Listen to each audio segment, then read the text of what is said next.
Calling bell বাজলো, দরজা খুললাম কিন্তু কেউ নেই।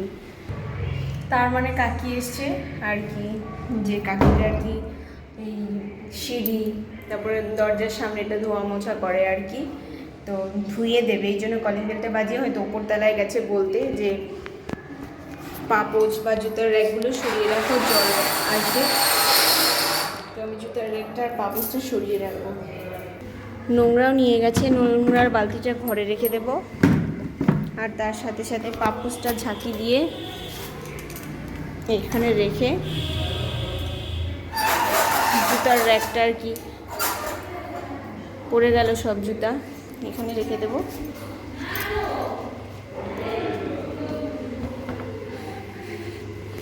তো ছাদ থেকে পাইপ দিয়ে জল দিয়ে এদিক দিয়ে ধুয়ে দেবে, ওইদিকে জল আসবে, এদিকে বেশি আসবে না, সব করে দিলাম, এখন আর অসুবিধা নেই।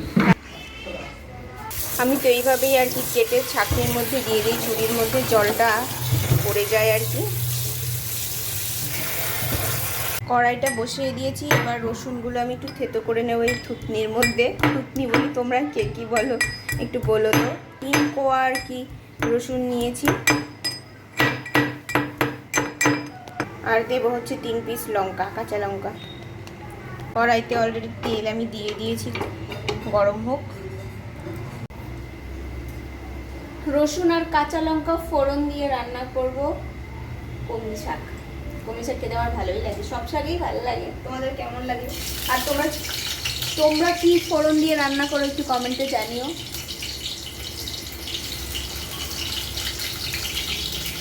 আর আজকের মেনু আরও কিছু আছে, আমি শুধু শাকটা করছি নিজের মতো করে। আমি একটু খুন্তি শাকটা এবার দিয়ে দেবো, ঝপঝপ করে শাক থেকে জল পড়ছে। দেখা যাচ্ছে অনেকটা শাক, আসলে একটু হয়ে যাবে। শাক ভাজা আমার প্রায় শেষ, এখন নামিয়ে নেব। পুনে ভরপুর বলা যায়, একদম সবুজ সবুজ করেছি। আর আমি এবার এখন রান্নাঘর ছেড়ে আমার অন্য কাজের দিকে চলে যাই। বারান্দায় হাওয়া দিচ্ছে, কি করে বুঝলাম? এই যে গাছের পাতাগুলো আমার নড়ছে, এই যে একটু একটু করে গাছের পাতাগুলো নড়ছে, তাই বুঝতে পারলাম যে হাওয়া দিচ্ছে। গরম যদিও বা আছে, তাও হাওয়া দিচ্ছে। আর সব থেকে আমার যেটা বিরক্তকর কাজ হচ্ছে তা হচ্ছে এই যে আমার পতিদেব একটা দুটো করে জামা বেডের ওপর ফেলে রাখবে, আর আমি সেগুলো ভাঁজ করে করে রাখবো। এইটা হচ্ছে আমার সব থেকে বিরক্তকর কাজ, কিন্তু কিচ্ছু করার নেই, এগুলো এখন বসে বসে ভাঁজ করবো। একটা কাজ করি, একটু শুয়েছিলাম, এখন দেখি 2:20 বেজে গেছে, খাবো দুপুরের খাবার, না হলে লেট হয়ে যাবে। টাইমলি খাবার খাওয়াটা সবারই উচিত। দেখি কি সব রান্না বান্না আছে।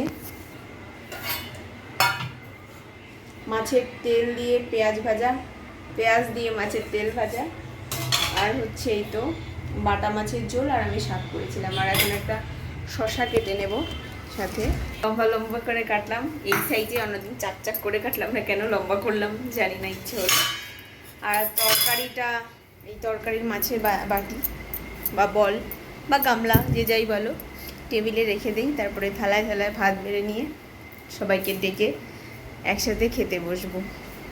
তো ভাতটা আমি আর টেবিলে নেই না, ভাতের যে হাঁড়ি বা পাতিল বলো না কেন, ভাতটা এখানেই থাকে। তরকারির আর কি বাটিগুলো নিয়ে যাই, ভাতগুলো আমি থালা এখান থেকে আর কি, এই তো ভাতের হাঁড়ি এখান থেকে বেড়ে থালা করে তারপরে আর কি নিয়ে যাই। অনেক সময় তরকারি কড়াইতেও থাকে, সেটা বাটি করে নিই। ভাতটা তো ওখান থেকে বেড়েই নিয়ে এলাম। তো এবার শাকটা সবাইকে মানে কি, আমরা 3 জন, আমি, মামুনি আর বাবি, শাক আর হচ্ছে মাছের তেলটা দিয়ে দিই, এই দুটো দিয়ে খাবে, তারপরে আর কি মাছটা নেবে। মাছের তেল খেতে তো আমার ভালোই লাগে, তোমাদের কেমন লাগে তোমরা একটু কমেন্ট করে জানিও। আমার বেশ ভালোই লাগে। এখানে এসে আমি আর কীরকম খাচ্ছি, আগে ওখানে এত খাওয়া হতো না, খেতামই না বলা যায়। তো নতুন একটা আইটেম, তো ভালোই লাগে। তেল জাতীয় যে কোনো খাবারই খেতে খুব ভালো লাগে।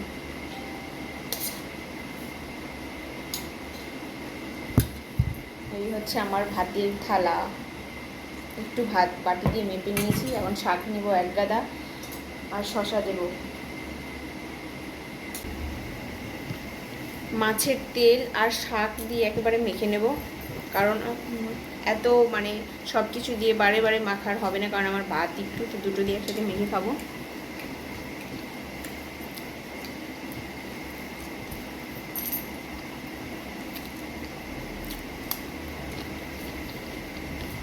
ভালোই লাগছে। এবার মাছ দিয়ে খাবো, বাটা মাছের ঝোল। সেটা হচ্ছে ঝিঙে আলু দিয়ে পাতলা গরমেতে ঝোল, টমেটো দিয়ে থেকে আর কি ভালো হতে পারে। বাটা মাছ ভাজা খেতেও যেরকম ভালো লাগে, ঝোলেও ভালো লাগে।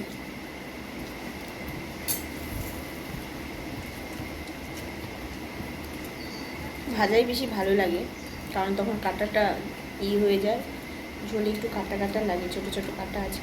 তো যাই হোক, খেতে তো হবেই সবভাবেই।